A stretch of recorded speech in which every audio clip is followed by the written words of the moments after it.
All right, ladies and gentlemen, something interesting just happened in the world of Xbox. So, if you've ever kind of been following, anytime Phil Spencer makes like a tweet or an announcement or a video in his office, he tends to leave little Easter eggs or little gems for us to look at on his back shelf. These tend to be leaks or early looks at consoles, games, accessories, anything you name it. If it's on Phil Spencer's shelf, it's there for a reason. And lots of times in the past, stuff he's shown has led us to huge announcements. And today, he made an announcement celebrating Fallout's 25th anniversary. And you can see right here, he said, Vault Boy left the shelter, stopped by his office to celebrate the Fallout 25th anniversary. Congrats to the Fallout Bethesda teams on this major milestone for an iconic franchise. So you can see, usually he has a whole bunch of cool shit on his shelf, right? We always see all sorts of neat little things. We have Vault Boy, we have Xbox logos, headsets, Halo stuff, a big ass sword. Pretty cool little office for the most part. Well, today, Tom Warren of The Verge saw with his little eye what could potentially be a huge reveal.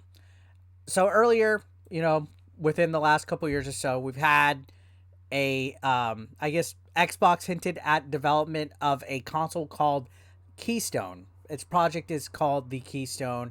And what this is a device that will allow you to play Xbox Game Pass games on your TV without a PC, without a mobile device, and without a console. So it's a new device that's going to make Xbox Game Pass games more accessible to people, which Xbox has been killing it with Game Pass.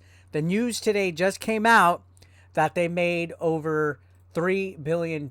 So we'll touch on this article real quick before we continue with Keystone. So Xbox Game Pass made nearly $3 billion last year. So it's not going away anywhere. The Game Pass is here to stay, ladies and gentlemen.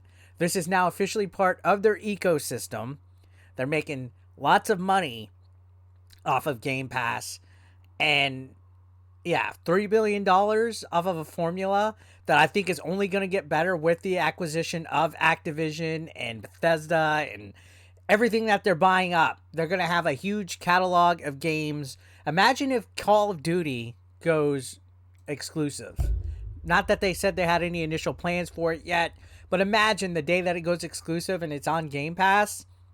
Game over, buddy.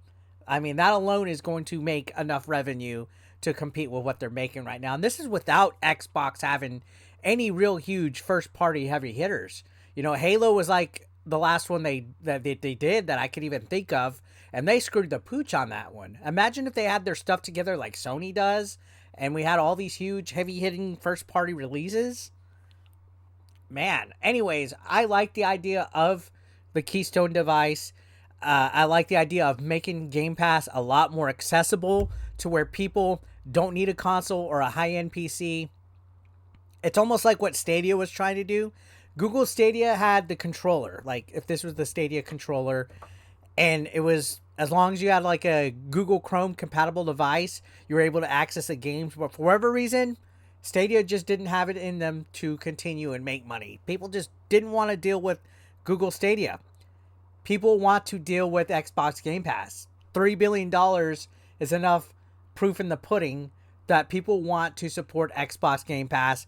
So Keystone, I feel, will be a successful idea and concept into what's already an successful and accessible formula. So anyways, enough of that rant on Xbox Game Pass. I want to talk about Tom Warren's tweet. So Tom Warren, again, from The Verge, he tweeted out, I spy with my little eye the Xbox Keystone streaming console. So this is a device that's on the middle of Phil Spencer's top shelf. Looking at it initially, it looks like a mini Xbox Series S, which is the digital console that's out right now. It's white. It has like, I guess, a sensor bar for a controller or something, or something that you aim at it. Or maybe that's a power light and then the Xbox logo. Looking at the original tweet that Phil Spencer had from his shelf, it's rather small. For scale, look at the controller right next to it. We have a controller right here, and we have the rumored Keystone. Again, There's no absolute confirmation on what this is. But again, you got to remember, anytime something shows up on Phil Spencer's shelf, it's there for a reason. He put it there for people to see as a little tease or as an Easter egg or something. He did it. But looking at the scale, it's not much more different than the size of that controller, at least from this angle. I wish we could get a better zoom in than what we got from Tom Warren, but it does look definitely small, which means that it would make it a lot more, I guess, of an accessible device to be put next to a television or entertainment stand or somewhere like that. Again, the idea is to not have to need a PC or a console to eliminate, I guess, clutter around your stuff. And yeah, there's no official confirmation if this is going to even be the final design. For all we know, this could be a prototype of the Keystone. More than likely, this probably is the Keystone. Because at this point in time, what could it be that Xbox has officially announced? I mean, the only other option is Phil Spencer trolling with this thing right here. So I think this is going to be close to what we're going to see. You know, it is small. It's a miniature Series S. You know, the Xbox official Twitter accounts and social media and Phil Spencer really haven't given us much detail as to what Keystone is going to be, other than a device that, you know, doesn't need a PC or a console in order to play with that. And I think now that Game Pass has had this $3 billion success, they're going to go ahead and usher in this new device ASAP.